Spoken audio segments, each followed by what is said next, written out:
Story recapped here. Today, I'm going to show you how a shy misfit avenged everyone who did her wrong after growing up in a religious fundamentalist home while being surrounded by ruthless bullies at school. This is through a drama, horror film called Carrie. Spoilers ahead. Watch out and take care. A few years ago, in a small house, Margaret was screaming in pain, believing she had cancer, and pleaded for God's mercy.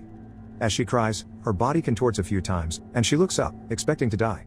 Margaret realizes something beneath her nightdress and discovers a baby between her legs. She was pregnant and didn't even recognize it. Margaret smiles and nods. It's a test, she says as she grabs a pair of scissors and prepares to murder her newborn daughter. However, at the last moment, she places the scissors down and cradles the infant. Clearly, there is something off with Margaret. The fact that she didn't know she's pregnant or maybe didn't acknowledge that she might be despite its apparent symptoms is a mere sign that someone is going through a hard time beyond just ignorance. Also, when Margaret realized she gave birth, her first instinct was to kill her own baby.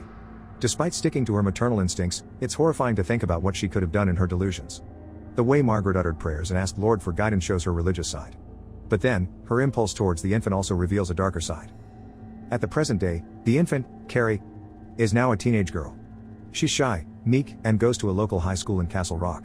Everyone considers her an outcast, so she blends into the background in the hopes of going unnoticed. During PE class, a ball lands in front of her, and Ms. Desjardins, the gym teacher, asks her to serve the ball. Everyone, including Carrie, laughs when she accidentally hits Sue in the head. However, Chris, Sue's friend, insults Carrie, prompting everyone to make fun of Carrie instead. After the class, Carrie is taking a shower when she notices blood. She rushes to the girls for assistance, unsure of what is going on. Carrie is having her first period. The girls, led by Chris, throw tampons at her and chant, "Plug it up."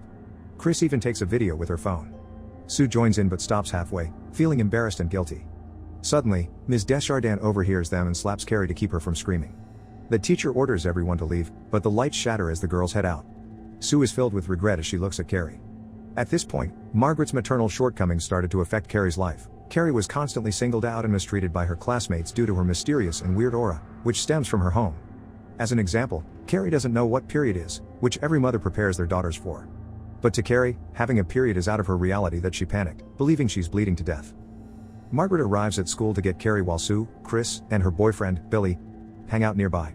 Chris plays the video of Carrie as the others watch it while Sue looks at Carrie with guilt. Later at home, Carrie finds her mother banging her head against the wall. Carrie stops her and talks to her about why she didn't inform her about the period. Margaret avoids the discussion and is more concerned with praying for forgiveness. She makes up Bible verses to suit Carrie's needs, which Carrie recognizes that these verses aren't even actual Bible verses. She objects to her mother's prayers, but Margaret hits her with a Bible. Margaret refers to her as a sinner, inviting Carrie to enter the prayer closet. Carrie refuses, so her mother pushes her inside, slamming the door behind and telling her to pray for forgiveness. Carrie begs to be let out by pounding on the door, and then, much to their surprise, a crack appears in the middle of the door. Carrie examines a sculpture of Jesus nailed to the cross that hangs on the wall. To her horror, it starts to bleed. Although the bleeding occurred only in Carrie's mind, it shows her traumatic experience in having a period and from her mother's questionable faith. Margaret avoided discussing the period because it symbolizes that Carrie has now turned into a woman and is capable of pregnancy, something Margaret believes is a sin she has committed when she had Carrie. It appears that her make-believe statements are more important than her daughter's welfare. Margaret suffers from untreated serious mental illness that made her devote her life to her religion. However, she's not even an ideal Christian herself. It appears that Margaret is punishing Carrie for her personal transgressions. Carrie suffers and grows up not knowing any better. However, as Carrie grows older, she begins seeing things differently and tries resisting and questioning her mother's methods. That night Sue and her boyfriend, Tommy, are having an intimate moment in Tommy's Jeep, but Sue's mind is elsewhere. Sue discusses her guilt over what happened to Carrie, to which Tommy claims he once beat up his bully, who had been tormenting him. He claims the guy deserved it and asks Sue if Carrie deserves it. Here, Sue shows empathy towards Carrie. When she realized that Carrie didn't know what was happening to her, she immediately stopped teasing. However, Sue is proud and thinks that an apology to Carrie is too much. Believing she has nothing to lose, Sue quickly drops this issue. To her, acknowledging that she made a mistake and feeling sorry is enough. The following day, Ms. Desjardins summons all the other girls who took part in shaming Carrie. The teacher tells them that what they did to Carrie was inappropriate and that they will be held accountable. For a week, they will make deadly sprints after school. Anyone who refuses to accept the punishment will not be allowed to attend the prom. Chris dismisses the punishment, claiming that Ms. Desjardins is incapable of carrying it out. Sue tries to persuade Chris to accept the punishment and move on, but she refuses. Ms. Desjardins promptly revokes her prom privileges. Chris attempts to convince the other girls to join her, but they refuse one by one, including Sue. She then screams and walks out as they continue to run. As you thought that bullying is the worst thing Chris can do, her yelling at her teacher proves she's capable of more. Chris is a spoiled brat who's lived her life always getting what she wants. When the girls refuse to back her up, her ego took a big hit. Here, it shows her entitlement, which stems from her spoiled lifestyle. Later that scene, she even brought her influential dad into school, believing that her dad's reputation could patch her violations. With her dad's wealth, Chris thinks she can turn down anyone, and Ms. Desjardins is not an exception to that. When it turned the other way, her bratty personality displays again as she finds someone to blame for her actions. Everyone laughs at Carrie now that they've seen the video. Carrie feels humiliated as she walks down the hall, staring at graffiti about her across the lockers. She enters the bathroom, focuses her gaze on the mirror, and accidentally smashes it. She makes the pieces hover, but then a girl arrives, causing Carrie to grab her belongings and walk away. It is hard to forget a traumatic event when everyone around you constantly reminds you about it. The way people stare and whisper behind her back just made her feel insecure. No matter how hard she tries to look better, she ends up disappointing herself. But this time, it allows her to recognize her unique ability when she accidentally shattered the glass. Her focus has shifted to something good about herself, at least for now. Carrie then visits the library, searches the internet, and reads telekinesis books. She decides to test her strange ability after watching a video about it. In class, Carrie looks through the windows and sees a flag, making it move. She beams with pride at her accomplishment. Suddenly, Mr. Ullman calls Carrie to the front of the class and asks her to read a poem she enjoys. It's a bit bleak, but it's well written, and people seem to pay attention to her. The teacher is surprised she has spoken and asks if she has anything else to say after scaring the class. Tommy complains under his breath, and the teacher inquires about what he said. Tommy thinks the poem is fantastic, and he asks the teacher if he agrees. Carrie smiles shyly as she looks at Tommy. At the same time, Margaret is working at a laundry shop. Eleanor, Sue's mother, picks up Sue's prom gown. She tries to make amends for Sue's actions and compliments Margaret on her work. On the other hand, Margaret is discreetly cutting herself on the leg with a needle. Eleanor leaves as Margaret looks at her with disappointment. It shows Margaret as a timid and wary woman with an undercurrent of quiet menace that is just a tad too subtle.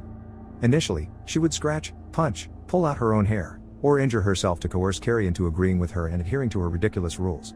But later on, she would inflict self-harm when she felt the need to punish herself.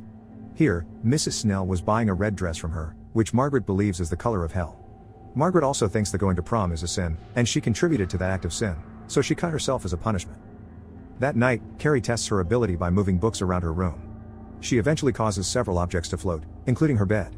Margaret hears a noise, and as a mother who wants to protect her daughter, she investigates while holding a knife.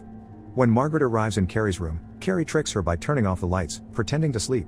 Carrie causes the knife to stick on the floor and smiles as she finally knows how to control it and use it to her advantage. The following morning, Sue watches Tommy playing lacrosse and requests a favor to invite Carrie to the prom. Tommy is surprised and says he wants to take her instead, but Sue insists that she likes to make up for Carrie's humiliation. Tommy tries to persuade Sue, but she refuses and begs him to assist her in making things right. Here, Sue finally made a move that counts as an apology by giving up a perfect night with a perfect boyfriend she's been dreaming of since young. Sue was so prepared, and her gown was ready, but Chris made her realize that she's just pretending to care for Carrie, so Sue wanted to prove her wrong. Behind her mind, she truly feels sorry for Carrie but still denies her feelings in front of her friends except for Tommy. Sue doesn't want to be ostracized for fear of not fitting in. She was not obligated to befriend Carrie, but she was genuinely attempting to atone for her actions. Later that morning, Tommy rushes to Carrie at the canteen and starts talking to her, surprising her. Tommy inquires about prom and whether she would like to accompany him. Carrie walks away without saying anything. Tommy finds her and asks her again, but Carrie dismisses it as a joke, not believing him. Carrie is crying in the locker room when Ms. Desjardins notices her. The teacher believes that Chris and the girls are up to something, but Carrie claims Tommy invited her to prom. Ms. Desjardins senses something is wrong but remains unconcerned in front of her. Carrie claims she is aware that he is dating Sue and believes this is a big joke. However, Ms. Desjardins tells Carrie to give it a try. She then faces Carrie in the mirror and tells her that she sees a beautiful girl who can leave everyone speechless with the right dress and a little bit of makeup. Right from the start, Ms. Desjardins is the only one that isn't afraid to express her concerns towards Carrie. It appears that she could have been a better mother for Carrie as she constantly seeks Carrie's happiness and pushes her to get out of her zone. Ms. Desjardins motivates her to let Carrie see something good in herself and protects her whenever she's vulnerable. The teacher naturally cares for her students and doesn't see them as one of her jobs. Afterward, Ms. Desjardins warns Sue and Tommy, believing they are plotting something.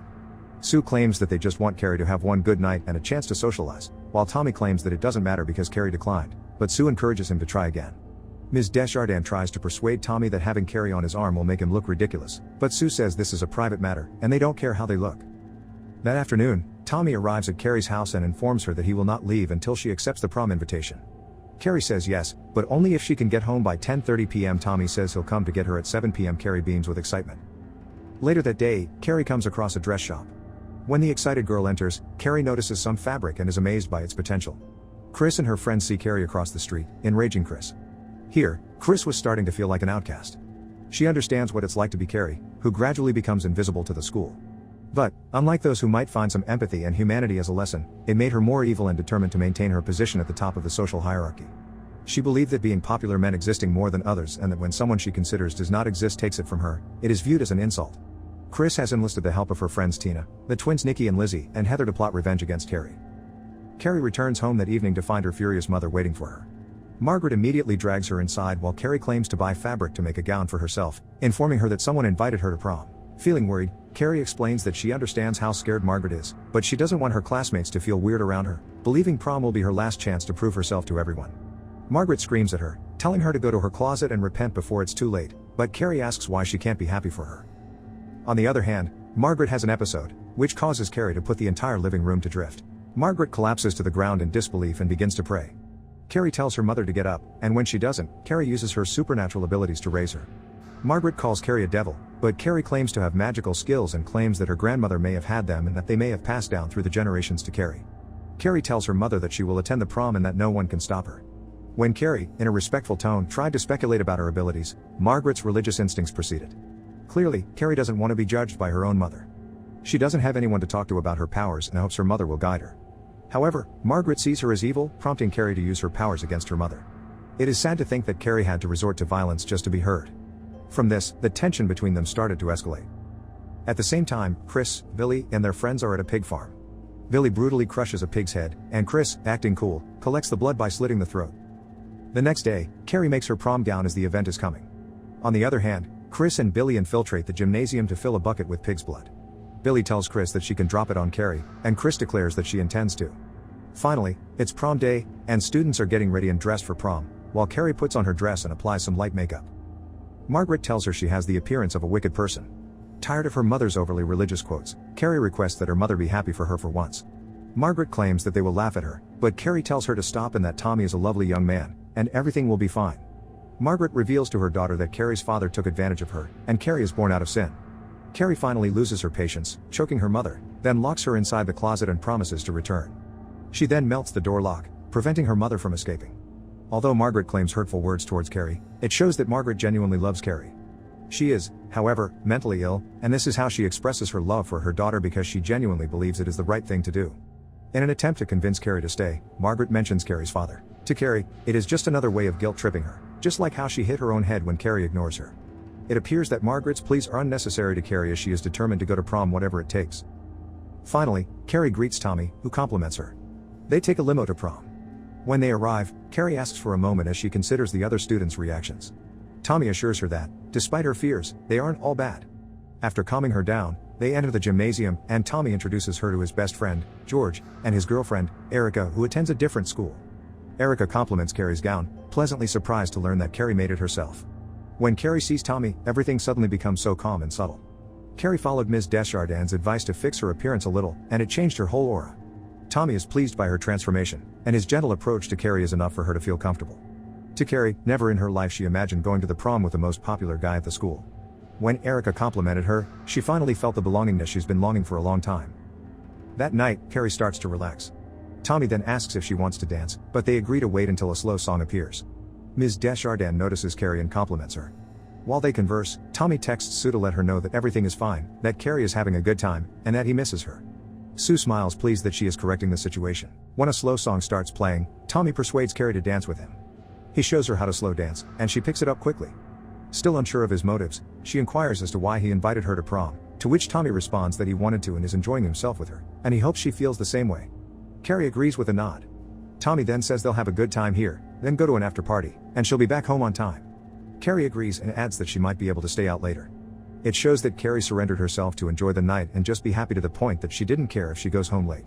For the first time in her life, Carrie experiences being treated ordinarily, and she's very grateful for Tommy. Like Carrie, Tommy truly enjoyed the night with her, delighted that he made Carrie and Sue happy. However, Tommy attempted to kiss Carrie in a deleted scene, but it was removed to portray Tommy as a loyal, handsome guy to his girlfriend. Meanwhile, the voting for prom king and queen starts. Billy and Chris sneak into the prom and wait in the rafters with help from Tina. They give Tina's date, Greg, the ballots, and he switches them, so Carrie and Tommy win the prom king and queen election. At the same time, Sue gets out of the shower when Chris texts her, saying Carrie is looking pretty, but she won't be for long. Sue's face flushes with horror as she realizes Chris is planning something heinous to humiliate Carrie, so she rushes to prom to intervene. For a moment, Chris appears to be second-guessing herself. However, Billy reminds her that they are committing criminal assault and that they must flee as soon as possible or else he will kill Chris.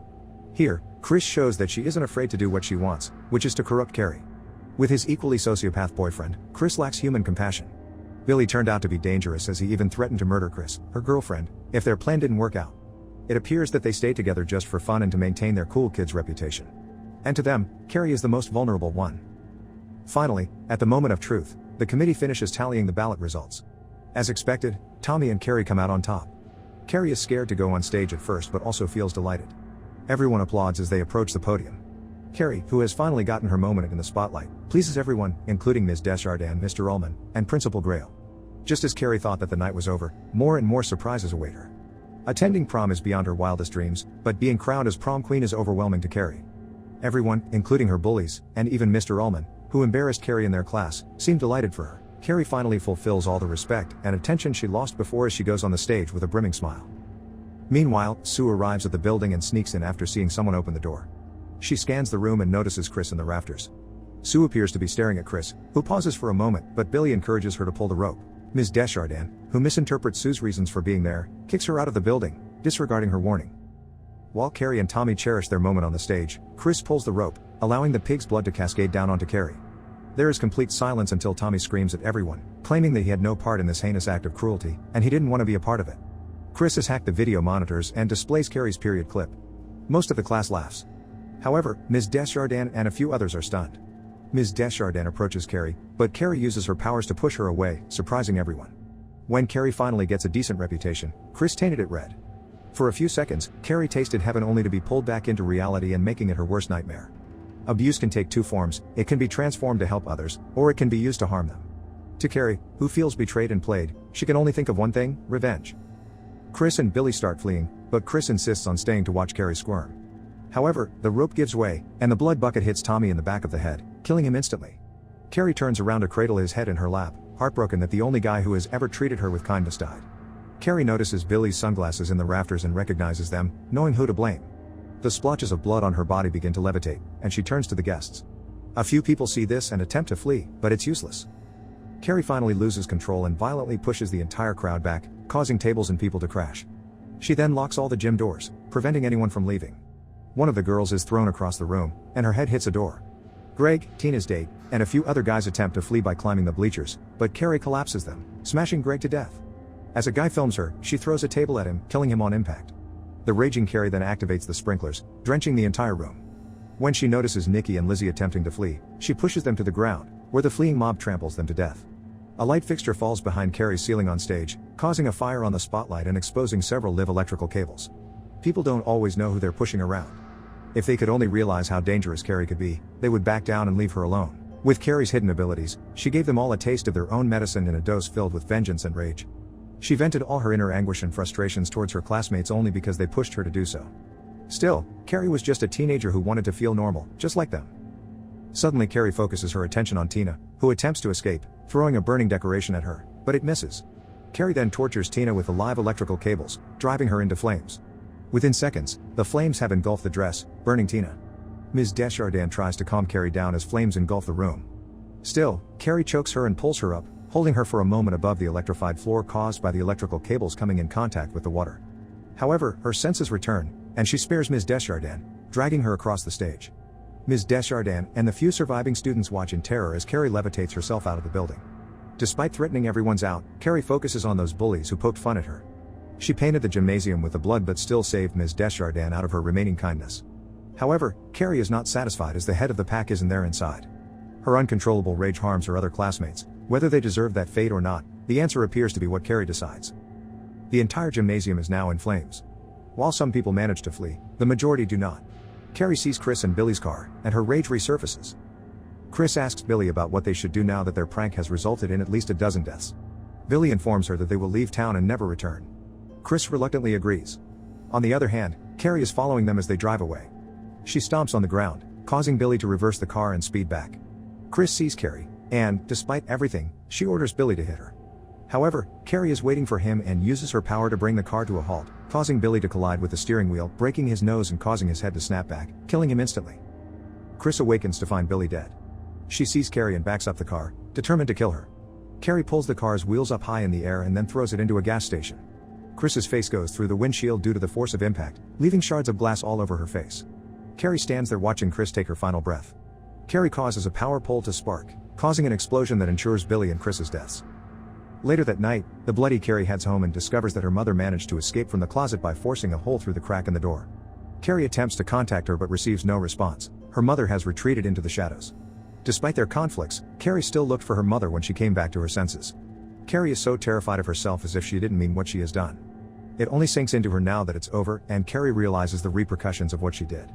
Still, just like everyone, Carrie protects herself whenever she feels jeopardized. Carrie went home, hoping that at the end of the day, her mother would understand her.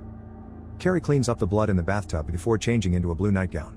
She locates Margaret and informs her that she was correct in every way. Margaret comforts her and says that she should have killed her when she was an infant, but she was so weak to do that and that she loves Carrie so much. Margaret also reveals that she liked it when she conceived Carrie, then she suggests praying after they hug. However, as they pray, Margaret takes her butcher knife and stabs Carrie in the back. Carrie then pushes her mother, causing herself to fall down the stairs. She begs her mother to stop what she's doing, but her mother continues as she slashes Carrie's leg and arm. When she tries to stab her daughter, Carrie uses her powers to stop the blade and then summons a slew of sharp objects, which she points at her mother. Carrie apologizes and then lets them fly, impaling her mother to the wall, crucifying her. Although Margaret made her safe even just for seconds, she revealed another fact that made Carrie question her life. The truth that Margaret went against her own beliefs doesn't just make her a hypocrite, but also a senseless person who's just making herself appear perfect.